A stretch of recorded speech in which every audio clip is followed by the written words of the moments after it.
Balak patayuan ang monumento ng lokal na pamahalaan ng Quezon City ang pumanaw na Comedy King Dolphy. Isang eskwelahan din ang balak nilang ipatayo sa nabiling property ng actors at balak din nila itong ipangalan sa hari ng komedya. Ang Star Bites, hatid ni Lars Santiago.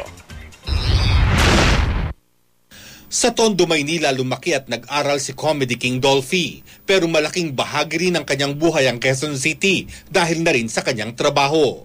Sa Libis, Quezon City, meron na siyang star sa Walk of Fame.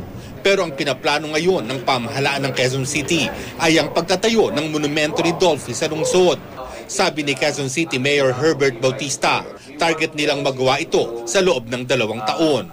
So I think it's also high time in this particular area, siguro Tomas Morato, South Triangle, Laging Handa area, maglagay tayo ng mga ganun na merong parang statue rin si Ninong Dolphy na tumatawa, di ba? So marami magpapapicture doon. So many people actually go to that area, sa South Triangle area, near the networks, para lang mag-abang ng mga artista. So if we put a tribute to Dolphy there, I'm sure matutuwa ang mga tao at talagang dadayuhin nila yan. Ang pagtatayo ng monumento ng Comedy King ay bilang bahagi ng pagkapatanyag nila sa Quezon City, bilang entertainment capital of the Philippines at bilang City of Stars.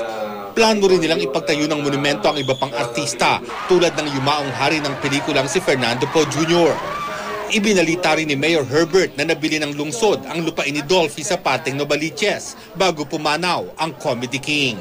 So meron lupa si Ninong Dolphy dyan sa Barangay Gulod, binili namin, walang high school doon, tatayuan namin ng high school. If he becomes national artist, I'm also pushing that that high school be named Rodolfo Vera Quezon High School. Lars Santiago, GMA News.